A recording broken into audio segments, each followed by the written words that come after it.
YouTube ఛానల్కు స్వాగతం. ఈరోజు ఉన్నటువంటి విద్యా ఉద్యోగ సంబంధిత సమాచారంలోకి వెళ్తే పిఆర్సి జాప్యం చేయొద్దు.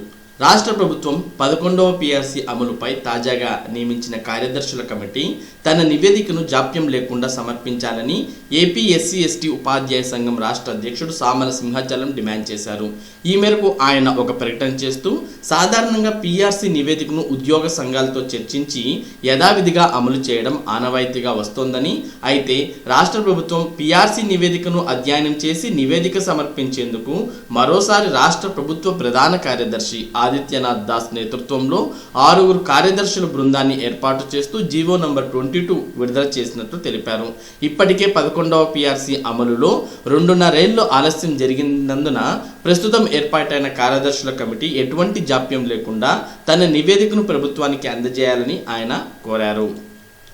11వ పిఆర్సిని అమలు చేయాలి.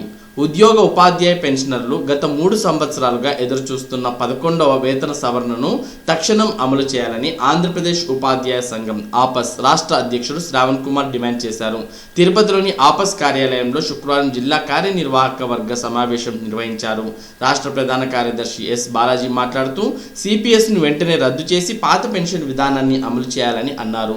బదిలీ అయిన ఉపాధ్యాయులకు జీతాల చెల్లింపు జరగలేదని, వారి ఆర్థిక అవసరాల దృష్ట్యా తక్షణమే జీతాలు చెల్లించేలా చర్యలు తీసుకోవాలని కార్యక్రమంలో జిల్లా అధ్యక్షులు నాగరాజు, ప్రధాన కార్యదర్శి దొరస్వామి, రాష్ట్ర కార్యవర్గ సభ్యులు దివాకర్ మరియు తదితరులు పాల్గొన్నారు.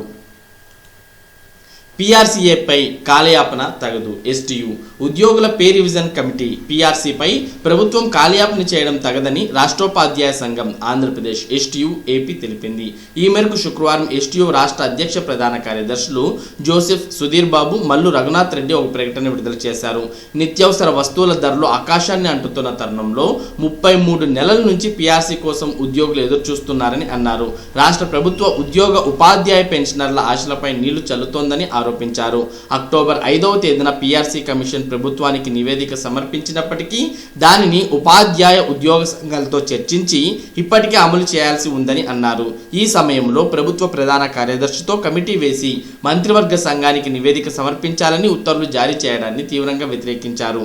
పిఆర్సీ అమలుపై సిపిఎస్ రద్దును చిత్తశుద్ధితో అమలు చేస్తామని సీఎం వైఎస్ జగన్మోహన్ రెడ్డి తన పాదయాత్రలో ఉద్యోగ ఉపాధ్యాయులకు హామీ ఇచ్చారని గుర్తు చేశారు. ఇప్పటికైనా పిఆర్సీ కమిటీ ఏర్పాటు ఉత్తర్వులను రద్దు చేసి వెంటనే ఉద్యోగ ఉపాధ్యాయ పెన్షనర్ల సంఘాలతో చర్చించి పిఆర్సీ అమలుకు ప్రభుత్వం చర్యలు తీసుకోవాలని డిమాండ్ చేశారు. ఈఎస్ఆర్ పై ఉద్యోగుల ఆందోళన. గడువు ముగిసినా పూర్తి కాని నమోదు, పెండింగ్లో 3 లక్షల దరఖాస్తులు. రాష్ట్ర ప్రభుత్వ ఉద్యోగులకు ఎలక్ట్రానిక్ సర్వీస్ రిజిస్టర్ ఈఎస్ఆర్ పై ఆందోళన నెలకొంది. రాష్ట్రంలోని ఉద్యోగుల ఉపాధ్యాయుల సమగ్ర సమాచారాన్ని ఆన్లైన్ చేసేందుకు ఈఎస్ఆర్ ప్రారంభించిన విషయం తెలిసిందే. ప్రభుత్వ ఉద్యోగ ఉపాధ్యాయులకు సంబంధించిన జీతపత్యాలు, ఇంక్రిమెంట్లు, ఇతర లావాదేవీలను ఒకే గూడు కిందకు నిర్వహించేందుకు సిఎఫ్ఎంఎస్ ప్రభుత్వం తీసుకొచ్చింది. అందులో భాగంగానే ఉద్యోగులందరూ ఈఎస్ఆర్ నమోదు చేయాల్సి ఉంది. ఒక్కో శాఖలో ఒక్కో విధంగా నమోదు ఉంది. ఈ ప్రక్రియ దాదాపు ఏడాది క్రితమే ప్రారంభమైన 1 అడుగు ముందుకు 4 అడుగులు వెనక్కు అన్నట్లు సాగుతూనే వస్తోంది. దీంతో రాష్ట్ర వ్యాప్తంగా ఉద్యోగులు, ఉపాధ్యాయులు తీవ్ర ఇక్కట్లు ఎదుర్కొంటున్నారు. ఉద్యోగంలో చేరిన తేదీ, ఆయన సెలవుల పరిస్థితి, ఇంక్రిమెంట్లు తదితర 11 అంశాలను సిఎఫ్ఎంఎస్లో లాగిన్ అయి అప్డేట్ చేయాలి. ముందు ఉద్యోగి దరఖాస్తు చేసిన అంశాలను డీడీఓలు పరిశీలిస్తారు. అన్నీ బాగానే ఉన్నాయనుకుంటే వాటిపై సంతకం చేసి స్కాన్ చేసి అప్లోడ్ చేయాలి.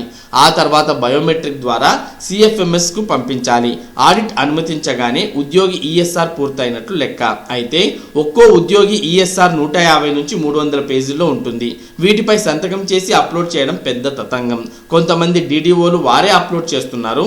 ఎక్కువ మంది మాత్రం ఉద్యోగులకే ఆ బాధ్యతలు అప్పగిస్తున్నారు. ఉద్యోగుల ఈఎస్ఆర్ అంశాల్లో నిబంధనలో ప్రభుత్వం మార్పులు చేయడం వల్లే నమోదు ఆలస్యం అవుతోందని ఉద్యోగులు చెబుతున్నారు. విద్యాశాఖలో అన్ని రకాల క్యాడర్లు లేకపోవడంతో సగం ఆగిపోయింది. మార్చి 31 లోపు ఈఎస్ఆర్ పూర్తి చేయాలని రాష్ట్ర ప్రభుత్వ ఉద్యోగులకు డెడ్ లైన్ విధించింది. ఆ గడువులోపు 18% మంది ఉద్యోగులు మాత్రమే పూర్తయ్యాయి. ఇంకా 3.60 లక్షల మంది పెండింగ్లో ఉన్నాయి. ఈ నమోదు పొడిగింపుపై రాష్ట్ర ప్రభుత్వం ఎలాంటి ప్రకటన చేయకపోవడంతో ఉద్యోగులు ఆందోళన వ్యక్తం చేస్తున్నారు. ఈఎస్ఆర్ నమోదుకు గడువును మరింత పొడిగించడంతో పాటు అనవసరమైన అంశాలను తగ్గించాలని ఉద్యోగులు, ఉపాధ్యాయులు కోరుతున్నారు. ఇది పరిస్థితి. రాష్ట్ర వ్యాప్తంగా 4,34,208 మంది ప్రభుత్వ ఉద్యోగులు ఉన్నారు. వీరి ఈఎస్ఆర్ పరిశీలన కోసం 18,851 మంది డీడీఓలను ప్రభుత్వం నియమించింది. 3,38,373 మంది ఈఎస్ఆర్ ప్రారంభించారు. అప్లోడ్ను 1,98,607 మంది పూర్తి చేశారు. డీడీఓలు 1,17,861 బయోమెట్రిక్ ద్వారా పరిశీలించి పూర్తి చేస్తారు. వీటిలో 82,987 మందివి ఆడిటర్ పరిశీలించి 72,091 మందివి అప్రూవ్ చేశారు. 6,065 మంది ఈఎస్ఆర్ను రిజెక్ట్ చేశారు. అంటే 4,34,208 మంది ఉద్యోగుల్లో పూర్తిగా ఈఎస్ఆర్ పూర్తయింది 72,091 మంది మాత్రమే. పాఠశాల విద్యాశాఖలో 1,82,555 మంది ఉపాధ్యాయులు ఉన్నారు. వీరిలో 1,57,291 మంది ఈఎస్ఆర్ ప్రారంభించారు. డీడీఓ ఆడిట్ పరిశీలన 11,787 మందివి మాత్రమే పూర్తయ్యాయి. కంప్యూటర్ ప్రావీణ్య అర్హత పరీక్ష వాయిదా. ఎంపీటీసీ జెడ్పీటీసీ ఎన్నికల కారణంగా కంప్యూటర్ ప్రావీణ్య అర్హత పరీక్షను వాయిదా వేస్తున్నట్లు ఏపీపీఎస్సీ ప్రకటించింది. ఈ నెల 6 నుంచి 9 వరకు జరగాల్సిన పరీక్షను వాయిదా వేసింది. కొత్త షెడ్యూల్ను త్వరలోనే ప్రకటిస్తామని వెల్లడించింది. విద్యార్థులకు న్యాయం చేయండి. కేవీపీఎస్ కమిటీ జగనన్న విద్యా కానుక విషయంలో విద్యార్థులకు రాష్ట్ర ప్రభుత్వం న్యాయం చేయాలని కుల వివక్ష వ్యతిరేక పోరాట సంఘం కేవీపీఎస్ రాష్ట్ర కమిటీ కోరింది. ఈ మేరకు సంఘం రాష్ట్ర ప్రధాన కార్యదర్శి ఆండ్రూ మల్యాద్రి శుక్రవారం ప్రకటన విడుదల చేశారు. వివిధ కారణాలతో రాష్ట్ర వ్యాప్తంగా 5,000 మంది విద్యార్థులు ఫీజు రియంబర్స్మెంట్కు దూరం అవుతున్నారని పేర్కొన్నారు. 2019-20 విద్యా సంవత్సరంలో ఫీజు రియంబర్స్మెంట్ కోసం అబ్జెక్షన్ డాక్యుమెంట్స్ను సచివాలయ సిబ్బంది ప్రభుత్వ వెబ్సైట్లో అప్లోడ్ చేశారని, వాటిని ఆమోదించాల్సిన ఎంపీడీఓ కమిషనర్లు పట్టించుకోకపోవడంతో విద్యార్థులు నష్టపోవాల్సి వస్తోందని తెలిపారు. ప్రస్తుతం వెబ్సైట్ తెరుచుకునే పరిస్థితి లేదని, వెబ్సైట్ అయితేనే సమస్య పరిష్కారం అవుతుందని ప్రభుత్వ అధికారులు చెబుతున్నారని పేర్కొన్నారు. సాంఘిక సంక్షేమ ఆర్థిక విద్యాశాఖ అధికారులు సమన్వయం చేసుకుని విద్యార్థులకు న్యాయం చేయాలని డిమాండ్ చేశారు. కరోనా దూకుడు 24 గంటల్లో 1,288 మందికి పాజిటివ్. గుంటూరులో మళ్లీ 300 దాటిన కేసులు. చిత్తూరు, విశాఖ, కృష్ణాలో అదే ఉధృతి. రాష్ట్రంలో కరోనాతో మరో 5 మృతి. రాష్ట్రంలో కరోనా వైరస్ గడగడలాడిస్తోంది. గత 24 గంటల్లో రాష్ట్ర వ్యాప్తంగా 31,116 శాంపిల్స్ను పరీక్షించగా 1,288 మందికి పాజిటివ్గా నిర్ధారణ అయినట్టు వైద్య ఆరోగ్య శాఖ శుక్రవారం వెల్లడించింది. దీంతో మొత్తం బాధితుల సంఖ్య 9,04,548కి పెరిగింది. గుంటూరు జిల్లాలో వరుసగా 2వ రోజు కూడా కరోనా కేసులు 300 దాటాయి. ఈ జిల్లాల్లో తాజాగా 311 మందికి వైరస్ సోకగా చిత్తూరులో 225, విశాఖపట్నంలో 191, కృష్ణాలో 164, నెల్లూరులో 118, ప్రకాశంలో 62, శ్రీకాకుళంలో 54 కేసులు నమోదయ్యాయి. ఒక్కో రోజు వ్యవధిలో 610 మంది కరోనా నుంచి పూర్తిగా కోలుకొని డిశ్చార్జ్ కాగా మొత్తం రికవరీల సంఖ్య 8,08,508కి చేరుకుంది. ప్రస్తుతం రాష్ట్రంలో 8,815 యాక్టివ్ కేసులున్నాయి. మరోవైపు 24 గంటల్లో 5 కరోనాతో మృతి చెందారు. అనంతపురం, చిత్తూరు, గుంటూరు, ప్రకాశం, విశాఖపట్నంలో ఒక్కొక్కరు చొప్పున చనిపోవడంతో మరణాల సంఖ్య 7,225కు చేరుకుంది. వ్యాక్సిన్ వికటించి వ్యక్తి మృతి. కరోనా వ్యాక్సిన్ తీసుకున్న 2 గంటలకే వ్యక్తి మృతి చెందిన ఘటన గుంటూరు జిల్లాలో చోటు చేసుకుంది. పెదకాకానికి చెందిన సుంకర సుబ్బారెడ్డి శుక్రవారం ఉదయం 10 గంటలకు స్థానిక పిహెచ్సిలో వ్యాక్సిన్ తొలి డోస్ తీసుకున్నాడు. అరగంట పాటు అక్కడే ఉండి ఇంటికి వచ్చేశాడు. అయితే మధ్యాహ్నం 12 గంటల సమయంలో ఆయాసం, ఛాతీలో నొప్పితో విలువిలలాడారు. చికిత్స నిమిత్తం ఆయనను 108లో గుంటూరు ప్రభుత్వ ఆసుపత్రికి తరలిస్తుండగా మార్గ మధ్యలో మృతి చెందాడు. ఆయన వ్యాక్సిన్ వికటించడం వల్లనే మృతి చెందినట్టు కుటుంబ సభ్యులు ఆరోపిస్తున్నారు. ఈ నెల మధ్యలో ఉగ్ర రూపం, ఆ తర్వాత క్రమంగా తగ్గుదల. శాస్త్రవేత్తల అంచనా. దేశంలో కోవిడ్-19 ఉధృతి ఈ నెల మధ్య నాటికి గరిష్ట స్థాయికి చేరి ఆ తర్వాత తగ్గుతుందని శాస్త్రవేత్తలు అంచనా వేశారు.